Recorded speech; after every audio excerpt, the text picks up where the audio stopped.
Hi there, welcome to the Tent News, where the truth comes to light and the stories everyone is talking about are brought straight to you. From shocking confessions and viral social media moments to real life mysteries and trending drama, this is the place where we uncover it all. Now, please watch this video first, and I will be back with the rest of my commentary.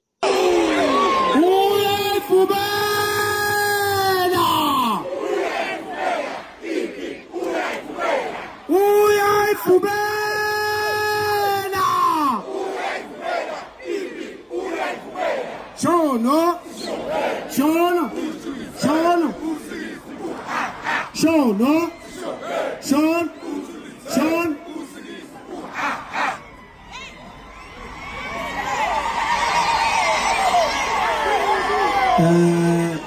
Sanibona ngane zakwethu.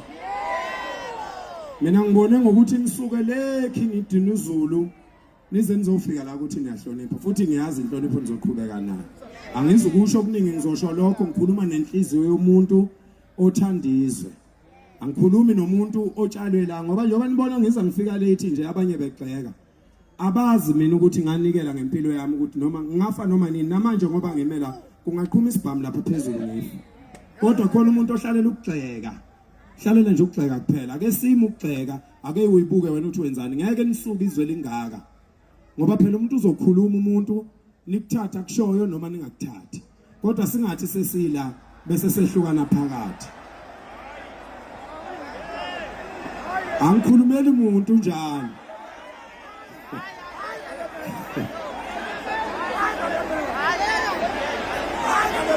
Okay, ayisengenzwile.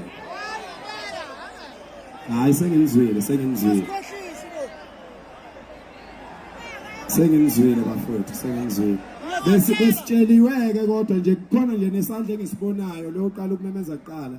Besitsheliwe ngabantu bepolitiki abeza la sithi sihlangene thina singosopolitiki abehlukene. Thina sibambene ngezandla.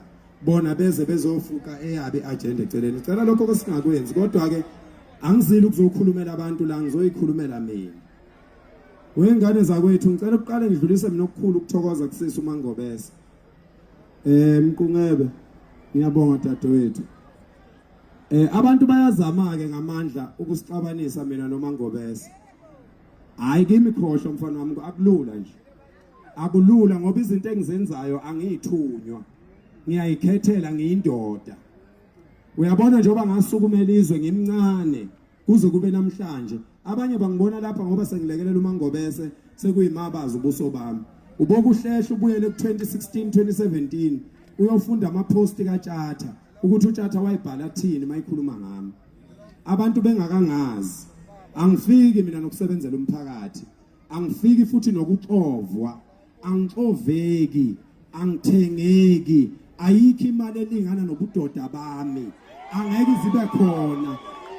Wonke imali yokuthi angihambe nezinsizwa ngiyokwenza umsebenzi othile somewhere ngiyayemukela. Kodwa make yaba nombandela wathiwa kuyenza ukuthi ngaleyo mali angibe ngisayithatha ke leyo mali. Hayi namhlanje sukela ngimncane kabi. Niyabona udadewethu uMangobese ngingomunye wabantu abasuka kwaNongoma ngeyami imali njalo mayebize imarch ngize la. Eshiya abazali bazo, eshiya ingane zazo, zathi sizomlalela uphakela umthakathi mayethi akuyosekwa lenkosazana. Uma uthi ke wena uzama ukungixabanisa naye, uzoxabana wedwa nomoya omubi. Mina ngikhulumi noMangobese zonke izinsuku ngoba ungumfazi womuntu. Ngeke ngikhulume naye zonke izinsuku. Kodwa umyeni wakhe ngiyakhuluma naye. Ngiyameseka akusoze futhi kwaba nengxabano phakathi kwethu. Ngeke kuze kwenzeke mina ngiyindoda. Ngafundisa ukuthi ubudoda yini ngeke ngihlale nginamathele emfazini womuntu. Manje manje ngangibona eduze kwakhe ingoba umfazi womuntu. Ngeke ngikwazi ukuhlala nginamathele kuyena. So bonke laba abakhathazekile ngicela behlisa umoya. Laba abakhathazeke ngempela ngicela behlisa umoya. Wena onomoya omubi khululeka. Umoya omubi into nje yayikhona kusekhona ushaka lapha ezweni. Into engeke iphele.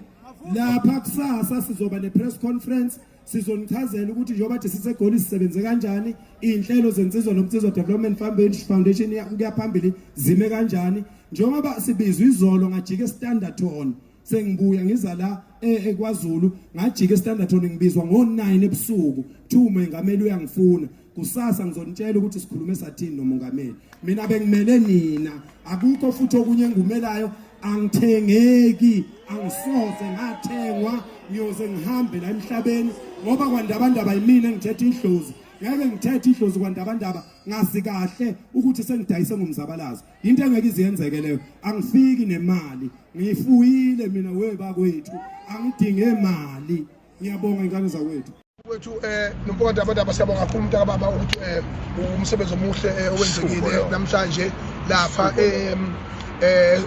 eJabulane Soweto well done mntaka baba siyabonga kakhulu mntaka baba bengisendleleni impela nami mfowethu angiyakuthinta nawe asangena nezihlaleni kodwa ke kwasho ukuthi sahlangana nesilo mntaka baba sancoma futhi yancoma indlu lami emakhosi yathi bafana bami indlela enibambe ngayo ngokuhlonipha umthetho wezwe nokuhlonipha nokuphakamisa isihlangu sikaZulu sibe phambili okuyiyona into esiyimele silo sakuncoma lokho sathi mani qhubekile kusasa qhubekani futhi nikwenze kube peaceful njengoba ke ekunjalo ke nakusasa enganza kwethu ilanga elikhulu kakhulu la umfowethu Ndabandaba akumemezela egameni lethu sonke ukuthi umnqamula juqu wabantu bokufika abangena amaphepha eNingizimu Afrika ngakho ke zonke indawo ezizomasha futhi kube indawo esiqinisekisayo ukuthi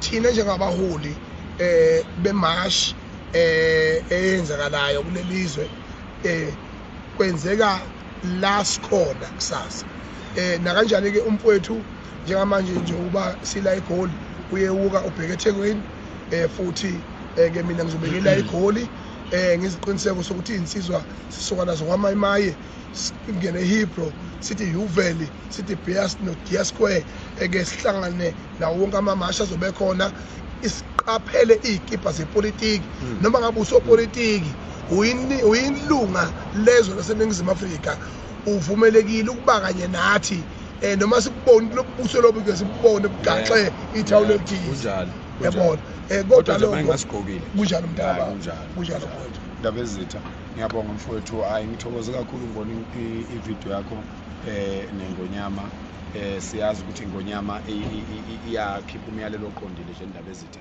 iyahambisana nokuthi izwa ngoba phela laba bantu laba babuye benze izinto obonayo ukuthi azisamukelekile manje ke mangabe ke iNgonyama lokho isesekile kodwa futhi njengobaba wethu iwushaya umthetho ukuthi hayi madoda nenze isiqiniseko sokuthi kuba nokuthula ezweni eThekwini sabuya seza kuphi seze eGoli seza kuphi zihamba saphinde sabuyela khona kulokhu kuwukuthula nje nakusasa ke umnqamula juqu Ndabezitha kwakuwusuku phela esilubekela ukuthi manje silokhu sidwanguza nje sidwanguza singazi sophelelayo fanele kube khona lapho esizofike sime khona siqale the date of accomplishment kunjalo siqale phela Ndabezitha ukuthi njengoba sesisebenze safika la bese siphenduka sibuke emuva ukuthi sesihamba ibanga elingakanani hayi ukuthi kwakuwusuku lokona sifike sithi thina singamadoda sifuna ukulungisa izwe siphinde futhi senze okungekhona manje ke Ndabezitha njengoba sumemezeleke Ndabezitha wathi uzoba ukhona lapha eGoli insizwa seyisizakele ke Ndabezitha ngoba mina bese ngivele ngasho ngathi ngizobe ngingekho la eGoli sezidikibele cela isukume ke insizwa zenze lokho ekwenze namhla Soweto sukume zizongena emva kwamacingwane induna ubanjiswane kuhambe ke phambili nalapha eThekwini bafowethu besithe sizohlangana eSpaghetti Junction le ngasePavilion bayakhala ke insizwa zithi kukude kakhulu lapha ngeke ikwazi ukusuka lapha zize ziyofika elokhuza lapha ePoint zicela ukuthi kusukelwe la phezulu eBria Center bathi ngcono makusukelwa lapho kuzoba ngcono ngoba zifuna zona ukuthi mayifike emashini mayifika lapha na elokhuza kule ya park ifike seyifudumele cha ngane kwethu ngaphezulu kwalokho asikwazi ukuthi sithi amakwelekwele angekho emthethweni avandalize abulala izwe lethu bese thina siba nedate yokubulala izwe lethu into engasoze futhi okwesibili siyawina kodwa abantu bajabule asibancoma abantu bakithi kodwa bafethu asibancoma abantu base-South Africa sebekhombisile ukuthi baphumile kupolitiki ngophela ipolitiki ebembisa umgwaqo mahhala phumane ekipeni zepolitiki kanzakwethu kodwa kubalulekile ukuthi njengoba siwina awuli uwina i-team edliwayo yiyona ekhala ngey'nqumo zonompempe asekhalike ngey'nqumo zonompempe nohulumeni ufuna ukusinika indlela kanzakwethu ukuthi asilalele kodwa kusasa bafethu asitshengise ukuthi sikhathazeka kangakanani siyiningizimu Afrika peacefully amaphara wayeke nosopolitiki abafuna ukwayijeka lento abayiyeke neyigebengu eyifuna ukwenza ubugebengu bese bukhonjwa kuthina asikuyeke lokho peacefully ngokuthula noxolo 1,000 times we have been marching peacefully nakusasa ke bafethu asiqophe umlando kanzakwethu kube luhle lapha nazi khona ukuthi abantu niyazana nini ukuthi kule ndawo enihlala kuyo nihlala nabantu abangalaleli engawenzi ke lawo mamatshe okungcono ningathutheleka lapho umacingwana azobe khona la eGoli ningavumi konakala intaba zenu shawa yimpi ningathathi inqumo ngakhali ngeinqumo ekaNompempe ngathi nibuya eMexico awu baba hayi hayi kodwa ibhola idlalile idliwe ngalo wani hayi ibhola idlalile bakithi hayi akhona amaphasi ade bawashaya abafana ubonda hayi impela hayi yazi nje mangikhathalisa lapho abafana engakubuka lapha na uRowan Ferdinand mina ngumbukazi kathi mina imadoda utho ngeke uzoba umbukazi ubalo kaBongosi bathi ubani ulotsele nyana nje Upengela Mthakathi has finally broke his silence after his video with President Cyril Ramaphosa trended on social media with Ungiso Mchunu, and obviously, I'm sure he saw the videos whereby people were calling him out, saying that he just shoved Ujacinta under the bus, like, such things. He betrayed Ujacinta because why was he there without Ujacinta? And Ujacinta was asked, and she had no idea that such a meeting was held behind her back. And he explained, what guys, I cannot be after Ujacinta. I cannot be talking to Ujacinta every day, every night. I cannot be at her back because obviously she's someone else's wife. I have to respect the boundaries. I don't really talk to Jacinta that much, but I talk to her husband, which means maybe these are people trying to break their bond. Maybe these are people trying to break whatever that they're building together, which is like, obviously we know that they are fighting the same fight, and that's just it. Which for me, I also do understand. I get him 100% that yes, as someone's wife, I don't think it will be proper for someone to be sending me messages day and night. Obviously, the husband will feel some sort of, type of way. So yes, with this one, it really does make a lot of sense. After he have explained, since he said he will also address this issue of President Cyril Ramaphosa, what were they doing there, and what was the meeting for? But I saw many South Africans saying that it will be very difficult to trust him at this point. But for me, I feel like as long as they're still together, they're still getting along with Ujacinta, which means everything is fine, which means everything is running really, really good. I don't think Jacinta, she's that dumb. She knows, obviously, they explained to her and she did understand. So that's what matters.